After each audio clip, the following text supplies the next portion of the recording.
Estamos começando a nossa live de hoje. Agradeço 643 mil inscritos no meu canal. Muito obrigado mesmo. Sempre digo, se você gosta do canal, do conteúdo das lives e das entrevistas, né, da perspectiva que nós temos sempre aqui na defesa intransigente da Constituição de 88, do Estado Democrático de Direito, indique o canal a uma amiga, um amigo. É muito fácil. Canal do YouTube, Marco Antônio Villa. Diga para ativar o sininho, que são as notificações. Coloque like no que vocês gostarem e utilize, como vocês muito bem fazem, a página dos comentários. Né? Lembro as entrevistas, as 3 últimas entrevistas, o senador Fabiano Contarato, né? E justamente fazendo uma análise da CPI da pandemia e colocando o dedo na questão da homofobia daquela quarta-feira, 2 semanas atrás, que foi fantástico a sua intervenção na CPI, falando da cadeira do presidente da CPI, né? O senador Omar Aziz falou, não, o senhor vem aqui e fale aqui da cadeira ao lado daquele elemento homofóbico, né? Foi uma coisa brilhante, tá? Um dos momentos épicos dessa CPI, a mais importante do século XXI, como eu sempre digo, né? Veja a entrevista do senador Fabiano Contarato. Temos a entrevista com o senador Omar Aziz, né? Presidente da CPI da pandemia, com muitas informações, né? A CPI ela vai estar trabalhando um relatório na próxima semana, que é essa semana do feriado, e no dia 18 vai pegar fogo. Dia 18 é o Queiroga, grande Queiroga, um homem fantástico, né? É o mesmo discurso bolsonarista, extremista, né? Ninguém está nem aí com os 600 mil mortos. Vai estar lá, e aí vai estar toda a quadrilha bolsonarista para defendê-lo, a bancada da Beócia, etc, etc. Aguardem dia 18. Dia 20, o relatório deve ser aprovado, né? E aí o relatório, provavelmente, eu sugeri, inclusive na entrevista ao senador Omar Aziz, foi publicado em forma de livro, né? Isso é um documento histórico para a gente nunca mais esquecer. Nunca mais esquecer. Esse é o problema do Brasil, esquecimento. Esquecer o que ocorreu ontem. Isso não pode, porque isso se repete e criminosos, né, acabam sendo anistiados pelo tempo. Ou, se vocês preferirem, os criminosos são anistiados pelo esquecimento. As pessoas esquecem, nem lembram, ou pela indiferença, o que é pior ainda. Tanto eu falei isso para o senador Omar Aziz, e ele ficou, inclusive, vai ser muito legal, de entregar o relatório. Vamos ver quando ele vier a São Paulo, então, isso, claro, após a aprovação do relatório, evidentemente, vamos ver se agora, com melhores condições, a gente possa fazer aqui mesmo, nesse local que é a entrevista, e não via Zoom, né? Então vai ser bem bacana, assistam a entrevista. E hoje, né, para dar uma relaxada um pouco, uma figura fantástica, tal, do futebol brasileiro, que é o Vampeta. É um bate-papo sobre a carreira, uma carreira diferente, né? Provavelmente tenha sido um dos primeiros, se não o primeiro atleta do Nordeste, que ao invés de ir do eixo, ir para o eixo centro-sul do país, né, do futebol, foi direto para a Europa, no caso o Eindhoven, para jogar no PSV, que na época já tinha uma ligação com o brasileiro, especialmente o Romário, que tinha ido para o Barcelona, e depois chega o Ronaldo Fenômeno, que também depois irá para o Barcelona. Mas está muito legal a entrevista, a conversa, como é uma pessoa, tá contando a história lá do Recôncavo Baiano, Nazaré das Farias, e como é que foi a sua carreira. Está bem bacana, é um papo tranquilo, agradável, gostoso, né? É bem legal. Assista, e nós vamos ter umas outras. Eu estou atrás de uma pessoa que eu acho fantástica do futebol, mas eu não vou falar ainda, estamos quase acertando aí, que é uma pessoa, acho que incrível também, foi um dos melhores jogadores que eu vi jogar na minha vida, né? Mas vamos aguardar. Então, temos 3 entrevistas, sempre no sentido de qualificar as reflexões aí sobre o Brasil, no sentido da amplitude, né? Lembro também que no Twitter vocês podem me acompanhar pelo Vila Marco Villa, no Instagram, @Marco Antônio Villa Oficial, e na plataforma de curso, www.cursovilla.com.br. Lá tem todas as informações sobre os 3 cursos que oferecemos, ou seja, História Política das Funções Brasileiras, História da Ditadura Militar no Brasil, que é fascismo, www.cursodovilla.com.br, né? Vamos lá, né? Passei todo o noticiário, tal, li a Folha, Estado, o Globo, passei pelos portais, os sites, dei sempre aquela diagonal. O Mandrião está descansando, no Guarujá, o Mandrião, 5 dias de descanso, 600 mil mortos, para ele não tem problema. Ontem, inclusive, foi a Peruíbe comer pastel e tomar caldo de cana. É inacreditável. Alguns dizem, não, é que ele quer mostrar que é popular. Não, ele é assim mesmo. Há um erro de avaliação do Bolsonaro. Ele é assim mesmo. Não é que ele constrói uma persona. Ele é assim, basta acompanhar como ele foi como militar, leia o livro do Luiz Marco Carvalho, O Cadete e o Capitão, né? Ou o período dele como parlamentar. E são 30 anos, 3 décadas. Ele ficou 8 anos como militar e 30 como parlamentar, né? Então, aí você vê claramente quem é quem. Então, não é uma construção de uma pessoa, ele é assim, medíocre, semiletrado, com sérios problemas cognitivos e psicopata. Ele faz questão, fomentou em Peruíbe e a prefeitura vai puni-lo com uma multa, fomentou aglomeração, não utilizou máscara, fez aquelas críticas de sempre que são conhecidas, considerações criminosas, né? Como se nada tivesse acontecido. Veja que é recorrente quantas vezes ele foi ao Guarujá durante a pandemia e quantas vezes ele teve esse tipo de comportamento. E nós, nesse espaço, sempre comentamos isso, né? Então, passei por tudo isso, e a questão central, me parece, vi também lá, tem agora, antigamente a gente falava almofadinha, hoje ninguém quase fala, né? Uma almofadinha querendo ser candidato a presidente, umas coisas patéticas. Inclusive, esses candidatos, eles estão absolutamente descolados do real. É incrível como há uma fratura entre a grave crise econômica, social, política, sanitária do Brasil e também crise institucional, se manifestou tantas vezes, né? E as candidaturas, porque parece uma fratura, as candidaturas vão seguindo o seu caminho, seguindo, como se nada tivesse acontecido.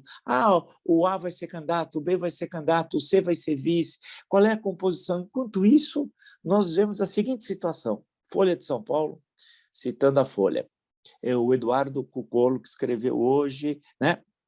Folha de São Paulo, saiu na edição impressa, aqui, perdão, na digital, né? Economia brasileira só retoma a tendência pré-pandemia, ou seja, anterior a 2020, né, a partir de 2025, linha fina. Dados mostram que massa de salários não voltou ao patamar da crise. A tal recuperação em V, ela não vai ocorrer pelo levantamento feito pela Fundação Getúlio Vargas, né? Diz a matéria, inclusive, a verdadeira recuperação em V da economia brasileira só deve estar completa em um cenário otimista no final de 2025. Para que isso ocorra, no entanto, o país precisará praticamente dobrar a taxa de crescimento do período 21-22, a partir de 23, que seria com o novo presidente, entenda-se, né? De acordo com esses cálculos, a coordenadora do Boletim Macro, da FGV Ibris, Silvia Matos, a pedido da Folha, o último trimestre de 2025, né? É aquele em que a economia poderá voltar ao patamar em que estaria caso a tendência de crescimento verificada de 2017 a 2019 não tivesse interrompido pela pandemia do coronavírus. É bom lembrar que o crescimento nesses 3 anos, 17 e 18, governo Temer, 19, primeiro ano do governo Bolsonaro, é de 1,1. Extremamente tímido, né? Se você descontar com o crescimento demográfico, foi 0,3, algo em torno disso, né? 0,4, se tanto, já era muito ruim. Com o que vem em 2020, piorou ainda mais 2021, a tal recuperação em V do Paulo Guedes não existe, é uma tremenda farsa, né? E a tendência é o seguinte, em 2022, economistas entrevistados no nosso canal, vejam o arquivo, mostram isso, aquela história que o Brasil ia crescer 2,5% no ano que vem, também pode tirar o cavalo da chuva. A tendência é de 0% a 1%, de 0 a 1%. Né? Com grande chance de ficar inferior ao crescimento demográfico, que deve ser em torno de 0,7, 0,8. Em outras palavras, a situação que já é difícil vai piorar mais. É que essa crise, agora no campo econômico, ela é diferente das outras crises que nós vivemos nas últimas décadas. Vou só dar um dado e vamos voltar a essa questão. O gás, segundo o Estadão, a R$100 faz o consumidor voltar a usar lenha. Gás a R$100 faz o consumidor voltar a usar lenha. Disparada do insumo, que subiu mais de 80% desde o início de 2020, levou a retrocesso que pode afetar a qualidade de vida das famílias, né? Então, o que está ocorrendo, a matéria vem do Rio de Janeiro, Fernanda Nunes, né, que está vendo eu vou ler, famílias estão guardando botijões de gás para usar apenas em emergências, e outras até vender o fogão para fazer dinheiro na crise. Como solução, recorre à lenha e ao carvão vegetal para cozinhar, um retrocesso em saúde e qualidade de vida. É gravíssimo. Enquanto isso, tem a almofadinha querendo ser candidata a presidente, o outro fala não sei o quê, e a crise cada vez maior. Como eu já disse nos últimos dias, e outra vez, vocês estão vendo essa análise aqui, e depois todo mundo vai ficar repetindo, inclusive expressões que eu uso aqui, aparece todo, né? Tudo bem, não tem problema, mas foi aqui, tá? Só para registrar. O eixo deixa de ser a crise institucional, que foi até 7 de setembro, 8, 9 de setembro desse ano, né? Deixa de ser como foco central, continua existindo, mas a crise sanitária, né? A crise política também, não é? Vai ser a crise econômica.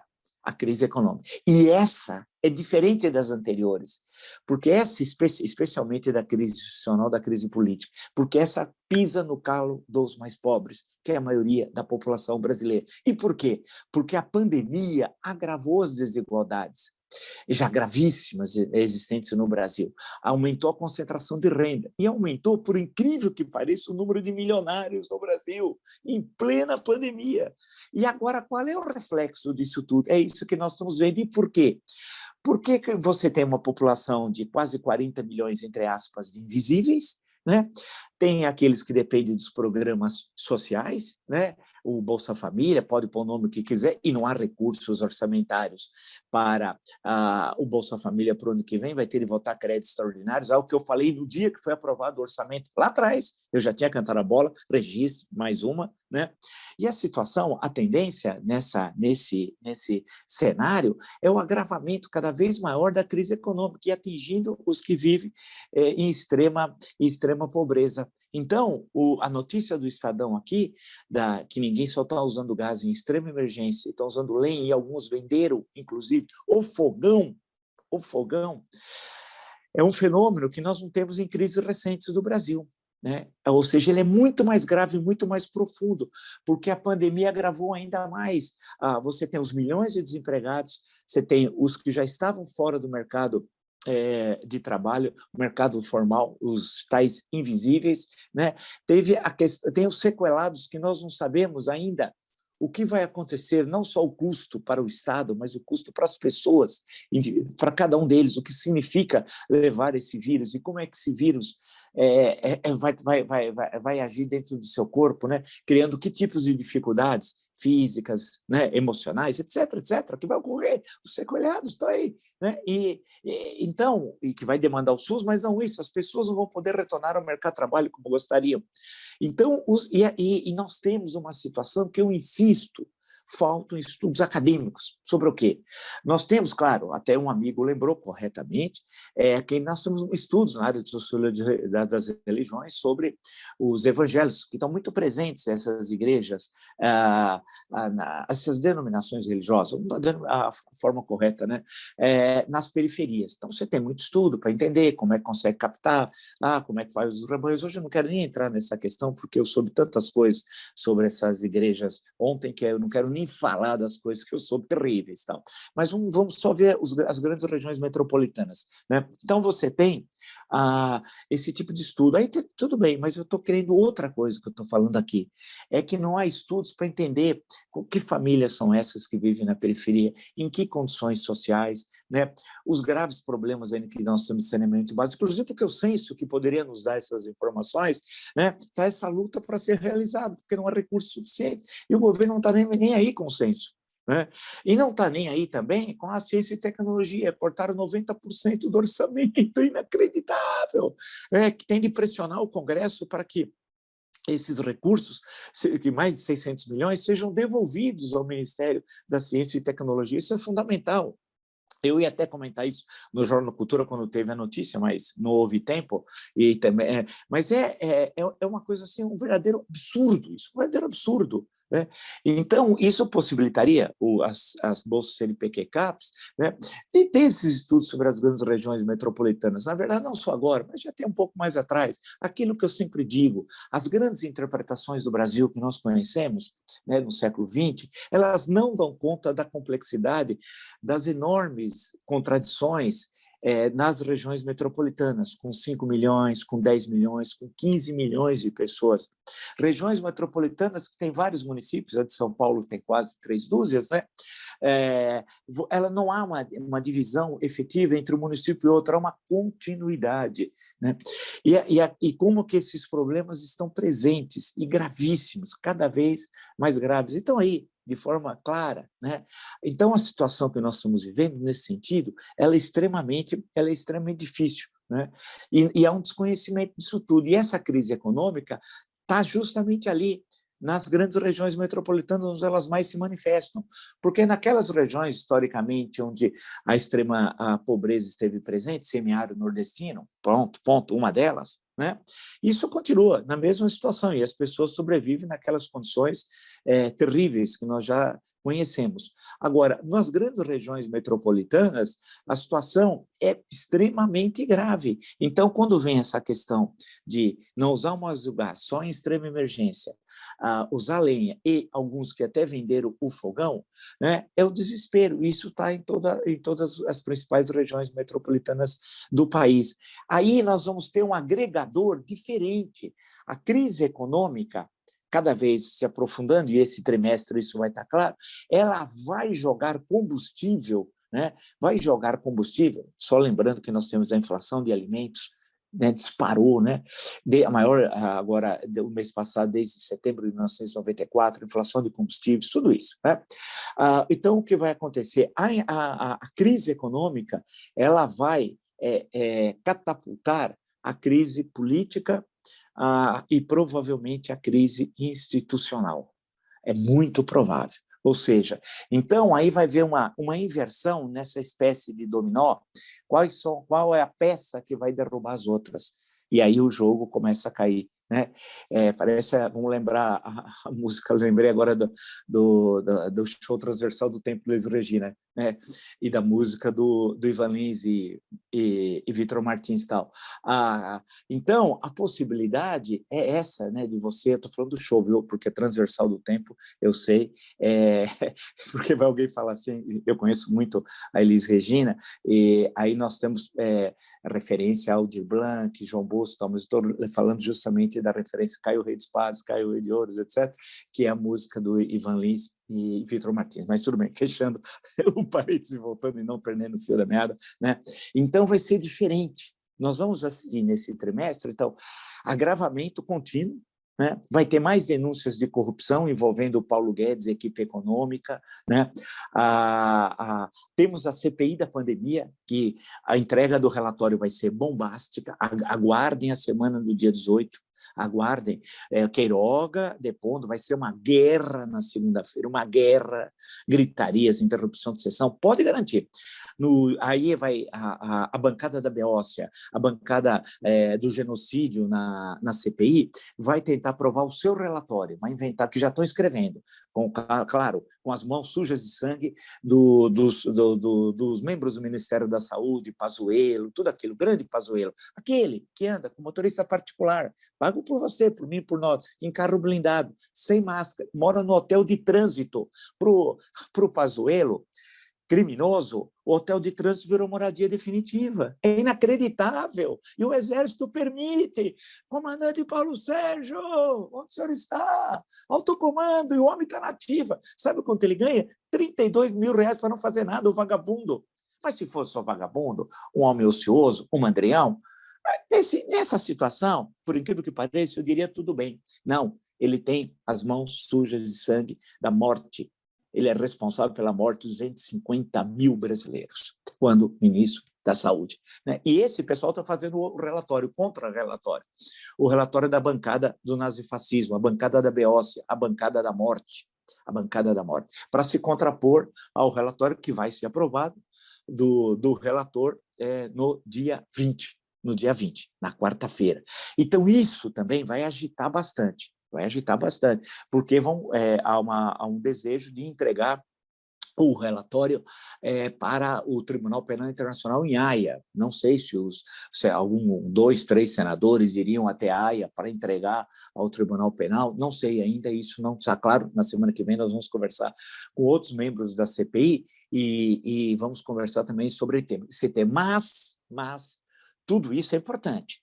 Mas a crise econômica que vai ser o detonador dessas bombas aqui, políticas, institucionais, da pandemia, etc, etc, etc, etc. Porque agora, e aí a história é outra, porque se atinge os que estão lá no andar de baixo, quase no subsolo da distribuição de renda, vivendo naquelas condições miseráveis, miséria mesmo. As pessoas hoje à noite, nas grandes cidades de São Paulo, isso é claro, se reúnem famílias em torno dos sacos de lixo, não é para pegar produto para reciclagem, é para jantar. É o jantar da extrema pobreza, pegando restos de comida. Isso explode. Isso explode. É que nós não temos organizações sociais, não temos movimentos populares mesmo, não temos partidos políticos mesmo, e não temos lideranças políticas mesmo. Não temos. Porque as condições são todas criadas. Você tem fome, né? Aí eu me lembro do Lefebvre, O Grande Medo, e depois aquela sequência dos livros, é o 1789 e tal, né? Quer dizer, você tem fome, né? Eu estou me referindo à Revolução Francesa, um grande historiador, Henri Lefebvre, Georges Lefebvre, o Henri também, eu li também, o Georges Lefebvre, que é um tremendo cara, grande historiador, né, para analisar essa questão, de um dos seus clássicos, é O Grande Medo, né, quer dizer, a história que a Revolução Francesa no campo começou antes do que o 14 de julho, a tomada da Bastilha, né, então, claro, você faz parte disso de todo um processo, que leva depois, em agosto, a abolição do feudalismo, da servidão, etc, etc, etc, mas aí é uma outra história. Eu estou só falando, então, que nós temos fome está presente aí, está presente a questão da fome, e de uma forma muito mais aguda do que dos tempos recentes. Quer dizer, ela tem a sua particularidade desse momento histórico, por isso que ela pode detonar uma surpresa, e a história é surpreendente. Segundo, corrupção, né? O Paulo Guedes é corrupto, né? Offshore, tudo aquilo, né? Corrupção, claro, explícita, ali não tem conversa, ele não queria, era pagar os impostos, né? Ele poderia simplesmente ter fechado a sua offshore, declarado a sua existência no dia 1º de janeiro, quando tomou posse de 2019, e a história seguia, não, ele estava ganhando dinheiro com a tragédia aqui do Brasil.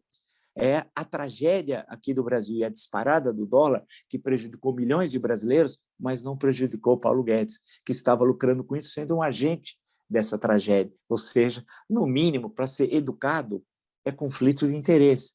Então, nós temos, de um lado, fome, corrupção, mais denúncias da quadrilha Bolsonaro, da Urcrim, né, da organização criminosa Bolsonaro, vai aparecer, e nós temos aí o genocídio. Então, você tem fome, corrupção, genocídio, e aquilo que eu falei, historicamente, se um país tem essas tragédias todas no mesmo momento, no mesmo tempo, ou seja, no movimento da história, você tem o momento que é parte do movimento da história, tudo isso no mesmo momento, você teria uma ruptura. Essa ruptura ela pode ser radical ou não, mas é uma ruptura, como nós tivemos ao longo da história do Brasil. Não vou externar todos, um outro dia a gente comenta sobre isso. Aqui a ruptura seria a questão do impeachment, né? Seria. Agora, a pergunta que eu faço à torcida do Flamengo, todos nós fazemos, é por que, com todas essas condições, não há um processo de impeachment? É preciso mais o quê? O que é preciso mais o Bolsonaro fazer? O episódio dos absorventes, né? Vocês viram, a maldade, é gente cruel. A Damares Alves é cruel, mas é bom o Brasil aprender quem é essa gente. Essa caterva, essa mulher é cruel, falsificou o currículo, vocês lembram? Ela dizendo assim, mas é dinheiro para absorventes ou para comprar vacina? É dinheiro para as duas coisas, ela sabe, mas é uma mulher cruel, é gente má. E vocês viram que esse Brasil cruel, algo que eu disse para os meus últimos entrevistados, assistam, que a CPI revelou um Brasil que eu não conhecia. Um Brasil cruel, um Brasil da morte, da insensibilidade, da absoluta indiferença, da amoralidade. Eu não conhecia esse Brasil. Não estou dizendo que aqui eu estou igual Conde Afonso Celso, lá porque meu fã no meu país. Não, não, não, não. Tenho até aqui, posso ler uma edição muito antiga. Né? Não, não, não. Né? Eu não estou dizendo isso, né? Naquele ufanismo barato. Mas eu não imaginava que tinha tanta gente cruel. E o pior, essa crueldade, e aí ela se multiplica, os seus efeitos danosos, está na estrutura de Estado, com o mando, com o governo. Então, o homem cruel, o Bolsonaro, é um homem cruel. O Bolsonaro é um assassino, um ladrão, corrupto, tudo isso que a gente sabe, genocida, tal. Esse homem continua lá como se nada tivesse acontecido. E tem partidos aqui, até partidos liberais, tem deputados liberais que estão com assassino. Né? Pergunta para esse deputado que está com assassino, né? E tem tantos liberais, né? Converse com... pergunta para ele como é que se apoia um assassino, um genocida, um ladrão, um corrupto, né? Como é que se apoia? E ainda vem falar em liberalismo, então são os almofadinhas. E o país afundando. Vai mandar comer brioches? Se não tem pão, coma brioche? É isso? São as Maria Antonietas que nós temos aqui. Os almofadinhas. Até candidata a presidente da República, cheia de almofadinha aí. São as Marias Antonietas. Esse país, ele não explode. As condições históricas são todas colocadas. As condições históricas estão todas colocadas. Eu apresentei algumas delas, mas está tudo aí. É porque não tem quem detona. Quem pega o fósforo, né, e faz assim, e joga ali. E quem tem o fósforo, a caixa, o fósforo e o átomo, precisa ter partidos políticos, lideranças, sociedade civil organizada, movimentos populares. E até tradição de luta, de combatividade. Tudo que nós não temos. Não vamos dizer que nós temos uma coisa que não temos. Nós não temos. O meu livro está saindo agora, inclusive, sexta-feira, final da tarde, acertando a contracapa, foto, tal, cores, tá tudo certinho, tá? Uau, acho que a semana agora, depois do feriado, já vai saber, já ter os últimos detalhes indo para a gráfica, tal, então realmente vai sair em novembro, como prometido, na primeira quinzena, e aí, pô, se tem até jogo de futebol, né? A partir de novembro, com 100%, estão dizendo aí, de presença de público, né? Nós poderemos fazer o lançamento presencial, e faremos aqui em São Paulo. Aguarde que nós vamos falar. Nós vamos comunicar, e também conversas por aqui e tal. Mas lembre o seguinte, e isso é importante, lembre o seguinte, isso é importante. E aí, o meu trabalho, que é um apanhado geral da história do Brasil, mostra isso. Né?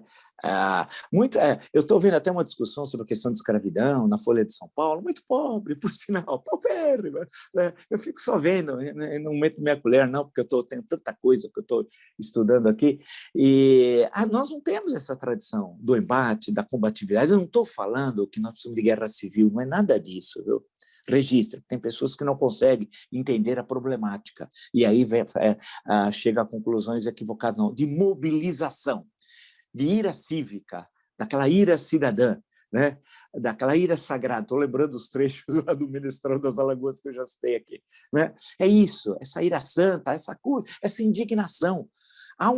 Não sei, há uma certa indiferença no conjunto da sociedade brasileira. Eu sei que isso tem muitas explicações também.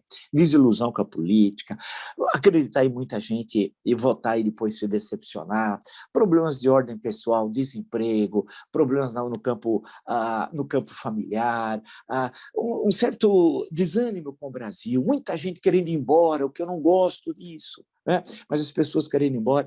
Eu entendo tudo isso, esse cenário, mas eu acho que as condições estão colocadas. Mas aí, lembrando um francês lá, que dizia sobre uma outra ótica, assim como O Hábito Não Faz o Monge, dizia ele, é um livro chamado A Crítica das Armas, né? Do Debré. Assim como O Hábito Não Faz o Monge, a crise não faz a revolução. Então, eu adaptei esse dito várias vezes aqui, né? Assim como o hábito não faz o monge, a crise não faz o impeachment, né? É necessário alguma coisa. Agora, tem o inesperado, né? Que o Nelson Rodrigues no futebol chamou de sobrenatural de Almeida. Né? Isso, as questões estão colocadas aí. Eu fico perguntando todo santo dia, quando eu leio o noticiário, passo, estudo, vejo outros momentos da história do Brasil, o que é mais preciso? Né? Porque Quem ganha com esse ritmo da história, em que parece que a roda da história não se movimenta, o pesadelo permanece, e nos agride, essa situação de angústia, essa agonia que vivemos, é o Bolsonaro que ganha com isso, né? E lembre-se, para terminar a nossa conversa de hoje, como a análise de conjuntura, como o momento faz a história. O momento faz a história, né? Isso nós temos inúmeros exemplos que eu poderia dar para vocês, para dar uma questão nossa, agora, no mês de setembro. Ele, durante 2 meses, o Bolsonaro preparou as manifestações foram 2 golpistas de 7 de setembro, né? Brasília e São Paulo, com a presença dele em Brasília, Esplanada dos Ministérios, em São Paulo, na Avenida Paulista, não é verdade? Aquilo foi durante 2 meses, falando, fez as motociatas, preparando. Bem, aí teve aquilo, não conseguiu, ele fracassou. Foi o dobro de finados do golpismo naquele momento dele, né? Ele não vai conseguir voltar com aquela mesma força para falar em golpe de Estado, em meu exército, minhas forças armadas. Ele pode continuar falando agora, mais para frente, mas não tem a força do discurso que teve até 7 de setembro. Entendido? Isso é fundamental, me parece. Aí teve o dia 8, quarta-feira, à tarde, 2 da tarde, quando o ministro Luiz Fux, presidente do STF, do Supremo Tribunal Federal, leu aquele documento. Ele falou, isso aqui é crime de responsabilidade, não cumprir decisão judicial. Ali as condições estavam colocadas. Ali, porque o Supremo foi que falou assim, para, Bolsonaro, chega, não foi partido político, não foi sociedade civil, movimentos de massa, lideranças políticas, não. Onde estavam os almofadinhas, por exemplo, nesse momento? Caladinhos. Com todos os defeitos, quem se antepôs foi o Supremo Tribunal Federal. Aí era o momento de apoiar a decisão do Supremo, absolutamente constitucional, como determina a carta, né? E empurrar o Bolsonaro contra a parede. Aí era o momento. Não, ficaram parados, esperando a Margarida, não sei, né? Ou a Carolina, na janela, né? Uma do Gutenberg Guarabira, outra Chico Buarque, só para lembrar. Eu não sei se... E o que aconteceu no dia seguinte? Apareceu o Michel Temer, um mordomo de filme de terror, um grande Michel Temer, um mordomo de filme de terror, né? Como dizia o ACM. Aí chegou ele e fez aquela cartinha patética, chamada Declaração à Nação. Ridículo, coisa de ginasiano, né? De gente com semi-letrado, fez aquilo. E o Bolsonaro, que usou o Temer, não é o Temer que usou o Bolsonaro, o mordomo de filme de terror não entendeu qual é o papel dele na história, né? Então, aí saiu, fez aquilo. E aquilo jogou a temperatura lá para baixo, né? Lá para baixo.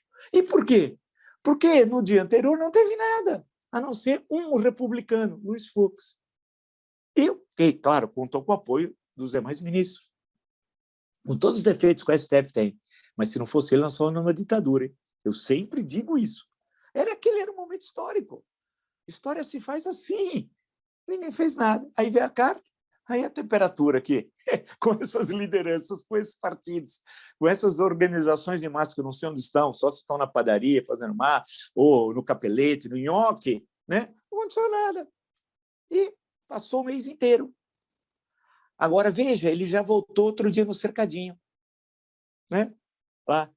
E agora está fazendo a palhaçada do feriado prolongado. E ele vai tentar retornar à mesma história do pré-7 de setembro. Só que a situação agora é um agravante. Primeiro, a crise econômica e batendo entre os pobres e os mais pobres duramente. Duramente. Se você tem organização lá embaixo, isso explode, o país explode. Mas não tem. No passado teve, agora não tem. Se tiver, explode. Então, esse ele vai tentar fazer o discurso, só que tem um probleminha aqui. Outro, o discurso dele não vai colar mais, porque é o discurso do falastrão, que só fala e não faz. Né? Então, ele vai continuar falando, e ele late aí como se fosse um cão perigosíssimo, mas depois, na ação, mia como gatinho. É isso. E aí vai avançando e a crise se aprofunda. Quer dizer, a questão está colocada. É necessário fazer política, porque ao fazer política você faz história. É por aí. Vamos lá, isso é bom, né? Pegar no fim de semana prolongado e pensar um pouco, sair um pouco desse senso comum, da filosofia das massas. Vamos em frente. E depois voltar às nossas leituras. Estou lendo lá Pais e Filhos, tal, que é um clássico do Turgenev, coisa de primeira. Eu adoro a literatura russa, tal, acho que ela é fantástica. A grande literatura do século XIX é literatura russa. Não estou dizendo nenhuma novidade, por sinal. E no século XX, puxa, tem caras incríveis, apesar de todas as tragédias do século XIX, do século XX, não entendo isso. Como é que isso é possível, né?